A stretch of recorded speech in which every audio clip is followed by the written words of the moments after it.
Kan udah ada presiden sebagai pemimpin nomor 1 di Indonesia. Terus kepala daerah seperti gubernur, wali kota, dan bupati buat apa?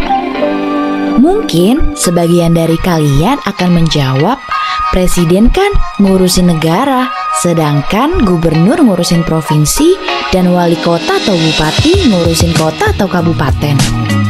Kalau jawabannya seperti itu, hampir benar, tapi kurang tepat loh. Di video kali ini, kita akan cari tahu bareng sebenarnya kenapa sih kok ada pemimpin di setiap bagian di Indonesia, bahkan hingga tingkat daerah. Yuk, simak video ini sampai selesai.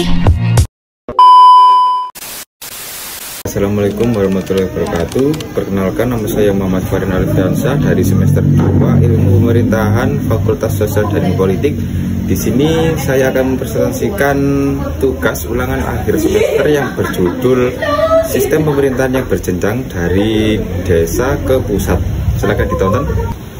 Halo, perkenalkan nama saya Fauzia Putri Safira dari Program Studi Ilmu Pemerintahan semester 2 yang ingin mempresentasikan untuk tugas UAS dengan judul film Sistem Pemerintahan yang Berjenjang dari Desa hingga ke Pusat. Tonton video kami. Indonesia, negeri dengan lebih dari 83.000 desa, 514 kabupaten dan kota, 38 provinsi, dan 1 pemerintah pusat. Sebuah negara besar, bukan hanya karena luasnya, tapi karena rumitnya jejaring kekuasaan yang menopang rakyatnya. Setiap hari keputusan dibuat dari ruang rapat kecil di balai desa hingga gedung parlemen di pusat kota. Tapi pernahkah kita bertanya, bagaimana sebuah usulan jalan rusak di desa bisa sampai ke telinga pemimpin negara? Assalamualaikum Bu. Waalaikumsalam Mbak. Sini, ada apa? Itu saya mau wawancara mengenai panjenengan jadi kepala desa itu tugasnya itu apa aja gitu loh. Kalau di sini kita itu tugasnya itu kayak menyelenggarakan pemerintahan, pembangunan, pembinaan, kemasyarakatan, dan pelayanan. Mulai dari mengurus surat domisili, bantuan langsung tunai, hingga peraturan desa, Mbak. Bagaimana kalau hubungan Ibu dengan pihak kecamatan?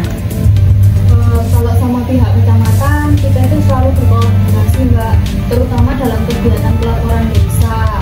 Jika ada program dari kabupaten ataupun pusat, camat itu kayak selalu penghubung kami itu di jenjang atasnya itu, gitu Mbak. Apakah aspirasi warga bisa ke pusat? Tentunya bisa, Mbak. Kami selalu tampung aspirasi lewat musyawarah, lalu kami catat di rencana pembangunan jangka menengah desa itu dan diteruskan ke kecamatan. Nah, lalu kadang juga langsung disampaikan ke rapat kecamatan, Mbak. Disinilah pelayanan publik dimulai. Kepala desa menjadi penggerak, namun ia tidak berjalan sendiri karena di atasnya ada camat yang menjebatani suara rakyat dengan pemerintah kabupaten.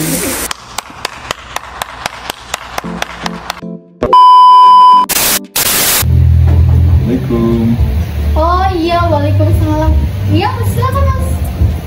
Ya, ada apa Mas? Bu, saya mau tanya, tugas Ibu sebagai camat itu ngapain aja sih? Oh, saya kalau tugas menjadi camat yang pastinya ya memfasilitasi pelaksanaan pemerintah desa gitu, sama menyampaikan program kabupaten ke desa juga. Kami juga mengawasi dan memberikan rekomendasi kalau misalkan nanti ada masalah gitu. Terus bagaimana koordinasi Ibu dengan perangkat desa dan kabupaten, Bu? Oh iya, kalau koordinasi kita tuh selalu rapat sebenarnya, Mas. Rapat koordinasi, tapi rapatnya berkala. Jadi kalau dengan desa dan kabupaten nanti itu informasinya itu kita sharing gitu, lalu kita teruskan ke bupati atau dinas terkait. Terus apa tantangan yang menjembatani aspirasi dari desa? Oh, kalau itu itu sebenarnya Kalteng juga banyak kebutuhan, tapi itu anggarannya terbatas gitu. Jadi kami bantu prioritaskan dan salurkan sesuai kebijakan kabupaten aja. Terima kasih Bu atas waktunya. Oh iya, sama-sama Mas. Camat tidak hanya sebagai pengawas administratif, namun ia adalah simpul koordinasi. Dari sinilah sistem mulai berjalan secara vertikal, naik ke kabupaten, ke tempat keputusan besar ditentukan. Stop it. Get some help. Pemerintah kabupaten memiliki kewenangan yang lebih luas. Mereka menyusun anggaran, menentukan skala prioritas pembangunan, dan menyusun peraturan daerah. Bupati dan DPRD membahas berbagai persoalan mulai dari pendidikan, kesehatan, hingga infrastruktur, tapi sumbernya tetap dari bawah, desa dan kecamatan. Di tingkat provinsi, sinergi antar kabupaten mulai dibangun. Program besar seperti jalan antar wilayah, penanganan bencana, atau pendidikan menengah disusun bersama pusat. Di tingkat pusat, kebijakan strategis nasional lahir. Namun, semua tetap kembali pada kebutuhan daerah. Sistem ini ibarat rantai, terhubung dari desa hingga ke istana. Salam sejahtera, bukan tentang mereka yang duduk di kursi kekuasaan, tapi tentang kita, tentang rakyat yang menjadi sumber kekuatan negara. Dari balai desa ke istana, rantai pemerintahan ini hidup jika kita terus terlibat.